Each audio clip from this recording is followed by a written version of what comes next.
Europe 1, 7h21. Patrick Cohen. Le jeudi, c'est donc littérature avec vous, Nicolas Caro. Et ce matin, vous voulez nous parler d'un romancier américain. Colson Whitehead, oui, il a 47 ans, il vit à New York, vous n'en avez jamais entendu parler, c'est normal, il est peu connu en France malgré ses quelques romans déjà traduits, ses ventes restaient confidentielles, mais ça c'était avant.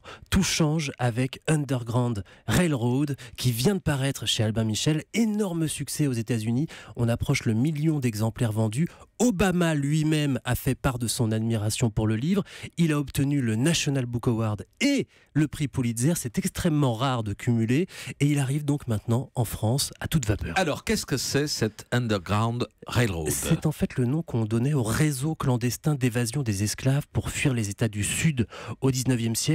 Underground Railroad, littéralement le chemin de fer souterrain, c'est une métaphore bien sûr, mais Colson Whitehead a pris l'expression au pied de la lettre. Quand on est enfant, on nous parle de l'Underground Railroad et quand on nous l'explique, on imagine une sorte de métro.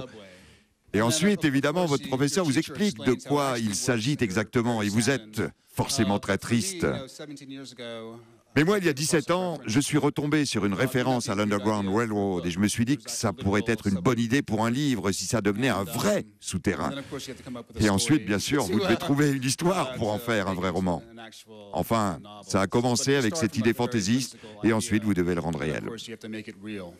Alors, quelle histoire, Nicolas, a-t-il bâti autour de ce chemin de fer souterrain ? Alors nous sommes avant la guerre de sécession, c'est l'histoire de Cora, 16 ans, esclave dans une plantation de coton en Géorgie, sous le joug d'un maître sadique. C'est le roman de sa fuite. Avec son ami César, les fugitifs sont poursuivis par le terrible Ridgway, un chasseur d'esclaves particulièrement cruel, un personnage digne d'un film de Tarantino.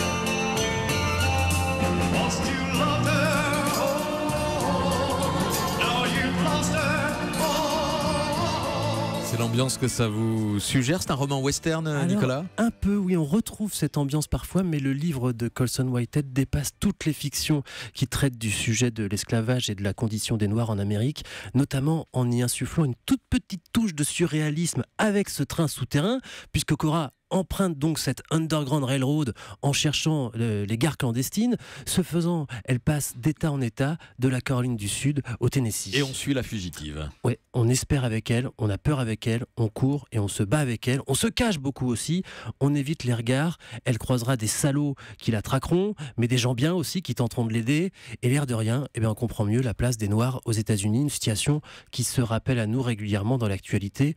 Et pour cause, malgré ce train souterrain, donc improbable, Colson Whitehead ancre son roman dans l'histoire et nous montre une réalité précise et très documentée qui éclaire le présent. Un grand roman traduit par Serge Chauvin et d'ailleurs bientôt adapté en série par Barry Jenkins, vous savez, le réalisateur de Moonlight. Merci d'être venu nous en parler, Nicolas Caro. Underground Railroad, donc de Colson Whitehead, publié chez Albin Michel, prix Pulitzer.